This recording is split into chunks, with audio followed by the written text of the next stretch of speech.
Primary school নাই? না primary school কি আছে? মাদ্রাসা শুধু আছে, মাদ্রাসা কোনো স্কুল নাই? না, কোনো স্কুল নেই। হাই স্কুল একটা আছে? অনেক দূরে এর মধ্যে কোনো সরকারি অনুষ্ঠান নাই, কোনো স্কুল নাই। সেটা সেই পরিসরে বলতেছি, চেয়ারম্যানের সাথে কথা বলছি রাস্তার কথা। এইখানে যেহেতু অলিম্পিক হইতেছে, এই দিক দিয়ে একটা বেড়িবান দেওয়া যায়, পানি যদি এই পাশে আসতে না পারে, এই পাশে নিচু জায়গাও, নিচু একটা রাস্তাও যদি হয় তাও সমস্যা হবে, কোনো সমস্যা হবে। বেড়িবাঁধ সব জায়গায় তো দেয় না, আপনার বলেছেন আপনি। আমরা ব্লকও যদি ফেলে, বাকিটা আস্তে আস্তে রাস্তা সাইড দিয়ে বানানো যাবে। ব্লক আসলে আগে ভাঙাটা রোধ হলে অটোমেটিক আপনার বালু পরিবর্তন করতে এগুলো আস্তে আস্তে উঁচু হয়ে যাবে, গাছপালা লাগাই দিবেন, বাঁশ লাগাই দিবেন, তখন একটা স্থায়ী একটা জিনিসের দিকে যাবে।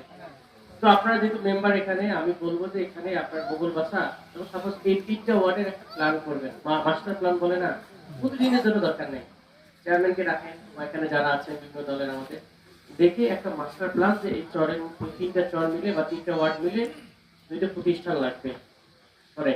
ধরেন যে আমাদের একটা বড় রোড লাগবে, তারপরে ধরেন যে আপনার এই এই সাইড দিয়ে গাছপালা লাগাতে হবে, যা যা লাগবে একটা লেআউট একবারে করে ফেলা, তাহলে বারবার করা লাগবে না। দেন সেই অনুযায়ী সে যে যে ডিপার্টমেন্ট সেই ডিপার্টমেন্টে চেষ্টা করা যায়, এই বছর যদি প্রতিষ্ঠানটা হয়, আগামী জন্য রোডটা হয়, যে উন্নতি হয়। মানে যেমন তো অমনি আছি আমরা, ভেবে আসলাম বক্তব্য দিলাম গেল, এটা কাজ করে লাভ নেই। তো এইভাবে যদি আপনারা চিন্তা করেন তাহলে সম্ভব। আমি বলি কুড়িগ্রামের উন্নতন দলবাজি করে হবে না, বোঝা গেল? দলবাজি করে দেখছি আমরা, দলবাজি করে সবাই মিলে যদি কাজ করে তাহলে কুড়িগ্রাম উন্নয়ন সম্ভব।